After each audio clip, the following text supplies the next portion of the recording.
नमस्कार साथियों, कथ्य यूट्यूब चैनल में आपका हार्दिक स्वागत है। आज आपके लिए लेकर आए हैं भीष्म साहनी की एक कहानी, चीफ की दावत। आइए सुनते हैं चीफ की दावत। आज मिस्टर श्यामनाथ के घर चीफ की दावत थी। श्यामनाथ और उनकी धर्मपत्नी को पसीना पोंछने की फुर्सत न थी।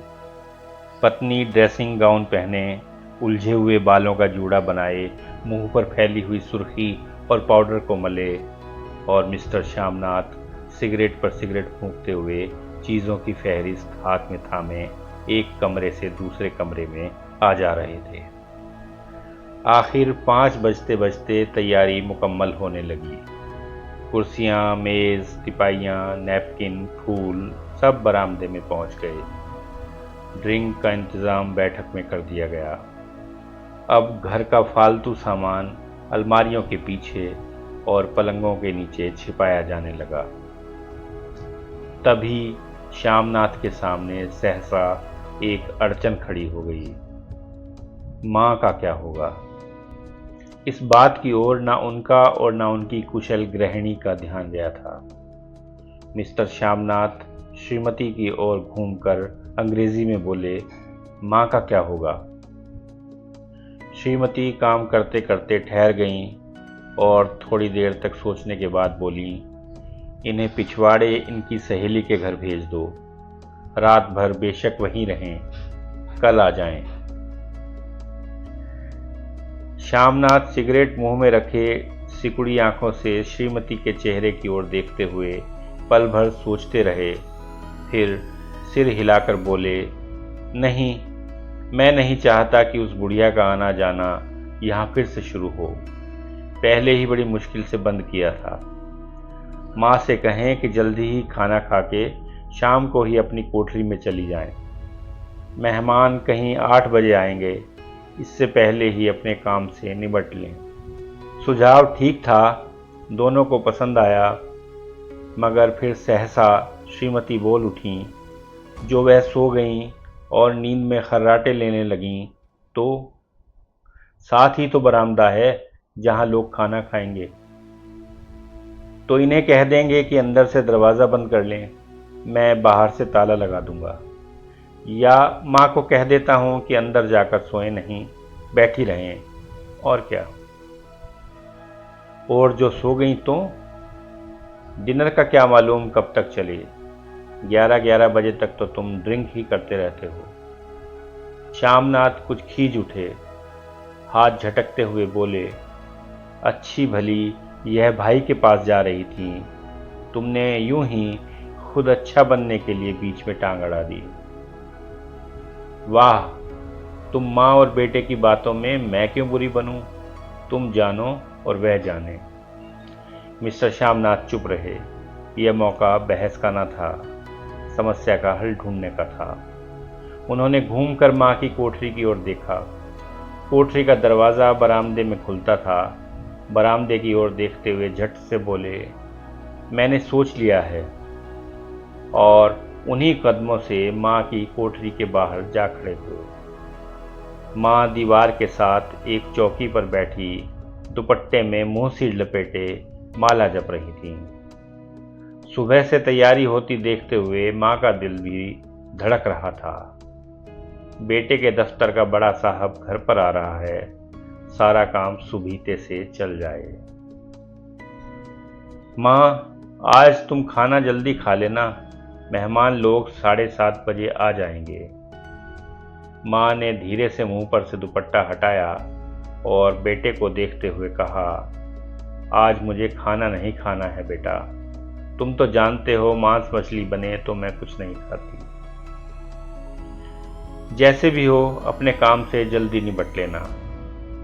अच्छा बेटा। और माँ, हम लोग पहले बैठक में बैठेंगे, उतनी देर तुम यहाँ बरामदे में बैठना। फिर जब हम यहाँ आ जाएंगे तो तुम गुसल खाने के रास्ते बैठक में चली जाना। माँ अवाक बेटे का चेहरा देखने लगीं, फिर धीरे से बोली, अच्छा बेटा।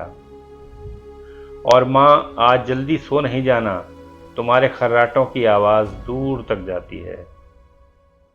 माँ लज्जित सी आवाज़ में बोली, क्या करूं बेटा, मेरे बस की बात नहीं है। जब से बीमारी से उठी हूं नाक से सांस नहीं ले सकती। मिस्टर श्यामनाथ ने इंतज़ाम तो कर दिया, मगर फिर भी उनकी उधेड़ बुन खत्म नहीं हुई। जो चीफ अचानक उधर आ निकला तो 8-10 मेहमान होंगे, देसी अफसर, उनकी स्त्रियां होंगी। कोई भी गोसल खाने की तरफ जा सकता है। क्षोभ और क्रोध में वह झुंझलाने लगे। एक कुर्सी को उठाकर बरामदे में कोठरी के बाहर रखते हुए बोले, आओ माँ, इस पर जरा बैठो तो।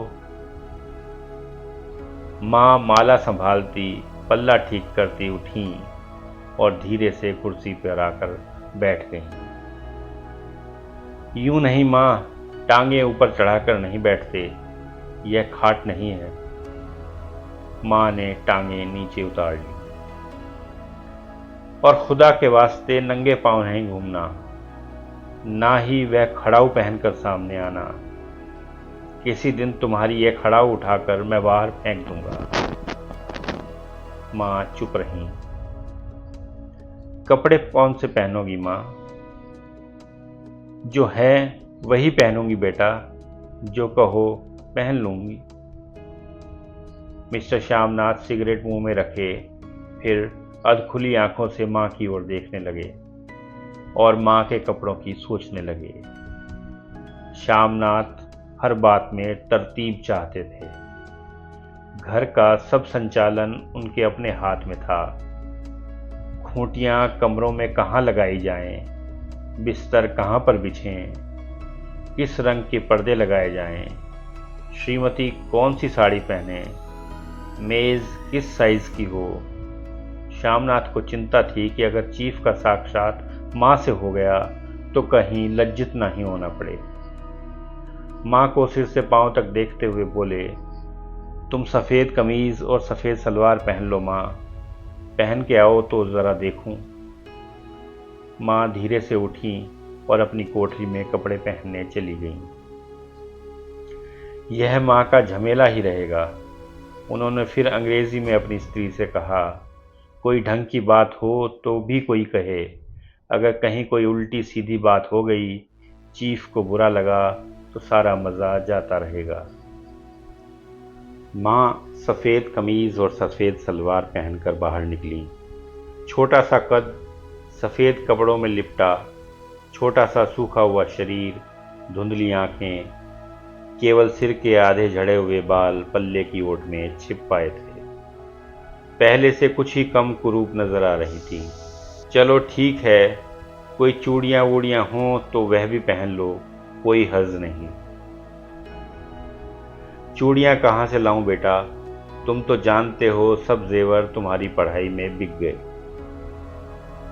यह वाक्य श्यामनाथ को तीर की तरह लगा। तिनक कर बोले, यह कौन सा राग छेड़ दिया माँ, सीधा कह दो नहीं है जेवर बस। इससे पढ़ाई वढ़ाई का क्या ताल्लुक है। जो जेवर बिका तो कुछ बनकर ही आया हूँ, निरा लंडूरा तो नहीं लौट आया। जितना दिया था उससे दुगना ले लेना। मेरी जीभ जल जाए बेटा, तुमसे जेवर लूंगी? मेरे मुंह से यूं ही निकल गया, जो होते तो लाख बार पहनती। 5:30 बज चुके थे। अभी मिस्टर श्यामनाथ को खुद भी नहा धोकर तैयार होना था। श्रीमती कब की अपने कमरे में जा चुकी थीं। श्यामनाथ जाते हुए एक बार फिर माँ को हिदायत करते गए, माँ रोज़ की तरह गुमसुम बन के नहीं बैठे रहना। अगर साहब इधर आ निकलें और कोई बात पूछें तो ठीक तरह से जवाब देना। मैं न पढ़ी न लिखी बेटा, मैं क्या बात करूँगी। तुम कह देना माँ अनपढ़ है, कुछ जानती समझती नहीं, वह नहीं पूछेगा। 7 बजते बजते माँ का दिल धक धक करने लगा। अगर चीफ सामने आ गया और उसने कुछ पूछा तो वह क्या जवाब देगी। अंग्रेज को तो दूर से ही देखकर घबरा उठती थीं। यह तो अमेरिकी है, ना मालूम क्या पूछे, मैं क्या कहूँगी। माँ का जी चाहा कि चुपचाप पिछवाड़े विधवा सहेली के घर चली जाएं, मगर बेटे के हुक्म को कैसे टाल सकती थी। चुपचाप कुर्सी पर से टांगे लटकाए वहीं बैठी रही। एक कामयाब पार्टी वह है जिसमें ड्रिंक कामयाबी से चल जाए। श्यामनाथ की पार्टी सफलता के शिखर चूमने लगी। वार्तालाप उसी रो में बह रहा था जिस रो में गिलास भरे जा रहे थे। कहीं कोई रुकावट न थी, कोई अड़चन न थी। साहब को विस्की पसंद आई थी, मेम साहब को पर्दे पसंद आए थे, सोफा कवर का डिज़ाइन पसंद आया था, कमरे की सजावट पसंद आई थी। इससे बढ़कर क्या चाहिए। साहब तो ड्रिंक के दूसरे दौर में ही चुटकुले और कहानियां कहने लग गए थे। दफ्तर में जितना रौब रखते थे यहाँ पर उतने ही दोस्त परवर हो रहे थे, और उनकी स्त्री काला गाउन पहने, गले में सफ़ेद मोतियों का हार, सेंट और पाउडर की महक से ओत-प्रोत कमरे में बैठी सभी देसी स्त्रियों की आराधना का केंद्र बनी हुई थी। बात बात पर हंसती, बात बात पर सिर हिलाती, और श्यामनाथ की स्त्री से तो ऐसे बात कर रही थी जैसे उनकी पुरानी सहेली हो। और इसी रौ में पीते पिलाते 10:30 बज गए। वक्त गुजरते पता ही न चला। आखिर सब लोग अपने अपने गिलासों से आखिरी घूंट पीकर खाना खाने के लिए उठे और बैठक से बाहर निकले। आगे आगे श्यामनाथ रास्ता दिखाते हुए, पीछे चीफ और दूसरे मेहमान। बरामदे में पहुंचते ही श्यामनाथ सहसा ठिठक गए। जो दृश्य उन्होंने देखा उससे उनकी टांगें लड़खड़ा गईं और क्षण भर में सारा नशा हिरण होने लगा। बरामदे में ऐन कोठरी के बाहर माँ अपनी कुर्सी पर ज्यों की त्यों बैठी थीं, मगर दोनों पांव कुर्सी की सीट पर रखे हुए और सिर दाएं से बाएं और बाएं से दाएं झूल रहा था, और मुंह में से लगातार गहरे खर्राटों की आवाज़ें आ रही थीं। जब सिर कुछ देर के लिए टेढ़ा होकर एक ओर को थम जाता तो खर्राटे और भी गहरे हो उठते, और फिर झटके से नींद टूटती तो सिर फिर दाएं से बाएं झूलने लगता। पल्ला सिर पर से खिसक आया था और माँ के झरे हुए बाल आधे गंजे सिर पर अस्त व्यस्त बिखर रहे थे। देखते ही श्यामनाथ क्रुद्ध हो उठे। जी चाहा कि माँ को धक्का देकर उठा दें और उन्हें कोठरी में ढकेल दें, मगर ऐसा करना संभव न था। चीफ और बाकी मेहमान पास खड़े थे। माँ को देखते ही देसी अफसरों की कुछ स्त्रियां हंसनी कि इतने में चीफ ने धीरे से कहा, पुअर डियर। माँ हड़बड़ा के उठ बैठी। सामने खड़े इतने लोगों को देखकर ऐसी घबराई कि कुछ कहते न बना। झट से पल्ला सिर पर रखती हुई खड़ी हो गईं और जमीन को देखने लगीं। के पांव लड़खड़ाने लगे और हाथों की उंगलियां थर थर कांपने लगीं। माँ, तुम जाके सो जाओ, तुम क्यों इतनी देर तक जाग रही थीं? और खिसियाई हुई नजरों से श्यामनाथ चीफ के मुंह की ओर देखने लगे। चीफ के चेहरे पर मुस्कुराहट थी। वह वहीं खड़े खड़े बोले, नमस्ते। माँ ने झिझकते हुए अपने में सिमटते हुए दोनों हाथ जोड़े, मगर एक हाथ दुपट्टे के अंदर माला को पकड़े हुए था, दूसरा बाहर। ठीक इस तरह से नमस्ते भी न कर पाई। श्यामनाथ इस पर खिन्न हो उठे। इतने में चीफ ने अपना दायां हाथ मिलाने के लिए माँ के आगे किया। माँ और भी घबरा गई। माँ, हाथ मिलाओ। पर हाथ कैसे मिलाती? दाएं हाथ में तो माला थी। बोले, सच, मुझे गांव के लोग बहुत पसंद हैं। तब तो तुम्हारी माँ गांव के गीत और नाच भी जानती होंगी। चीफ खुशी से सिर हिलाते हुए माँ को टकटकी बांधे देखने लगे। माँ, साहब कहते हैं कोई गाना सुनाओ, कोई पुराना। चीफ माँ का बायां हाथ ही बार बार हिलाकर कह रहे थे, हाउ डू यू डू। कहो माँ, मैं ठीक हूँ, खैरियत से हूँ। माँ कुछ बड़बड़ाई। माँ कहती हैं, मैं ठीक हूँ। कहो माँ, हाउ डू यू डू। माँ धीरे से सकुचाते हुए बोली, हो डू डू। एक बार फिर कहा उठा। वातावरण हल्का होने लगा। साहब ने स्थिति संभाल ली। लोग हंसने चहकने। माँ कभी दीन दृष्टि से बेटे के चेहरे को देखती, कभी पास खड़ी बहू के चेहरे को। इतने में बेटे ने गंभीर आदेश भरे लहजे में कहा, माँ। इसके बाद हाँ या ना का सवाल ही नहीं उठता था। माँ बैठ गईं और लरजती आवाज में एक पुराना विवाह का गीत गाने लगीं। हरियाणी माए हरियाणी भैणे, हरिया ते भागी भरिया है। देसी स्त्रियां खिलखिला के हंस उठीं। 3 पंक्तियां गा के माँ चुप हो गईं। बरामदा तालियों से गूंज उठा। साहब तालियां पीटना बंद ही न करते थे। श्यामनाथ की खींच प्रसन्नता और गर्व में बदल उठी थी। माँ ने पार्टी में नया रंग भर दिया था। तालियां थमने पर साहब बोले, पंजाब के गांवों की दस्तकारी क्या है? श्यामनाथ खुशी में झूम रहे थे। बोले, ओ बहुत कुछ साहब। मैं आपको एक सेट उन चीज़ों का भेंट करूंगा, आप उन्हें देखकर खुश होंगे। मगर साहब ने सिर हिलाकर अंग्रेजी में फिर पूछा, नहीं, मैं दुकानों की चीज़ नहीं मांगता। पंजाबियों के घरों में क्या बनता है, औरतें खुद क्या बनाती हैं? श्यामनाथ कुछ सोचते हुए बोले, लड़कियां गुड़ियां बनाती हैं और फुलकारियां बनाती हैं। फुलकारी क्या? श्यामनाथ फुलकारी का मतलब समझाने की असफल चेष्टा करने के बाद माँ को बोले, क्यों माँ, कोई पुरानी फुलकारी घर में है? माँ चुपचाप अंदर गईं और अपनी पुरानी फुलकारी उठा लाईं।